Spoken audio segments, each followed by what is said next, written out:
Just got your eSIM from Airhub? Let's get you connected in a few simple steps. Before we start, make sure you're connected to Wi-Fi and have your QR code ready. Start by opening your settings, then tap on Mobile Data.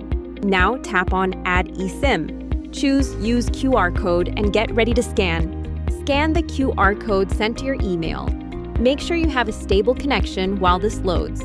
Once it's added, give your eSIM a label so it's easy to recognize.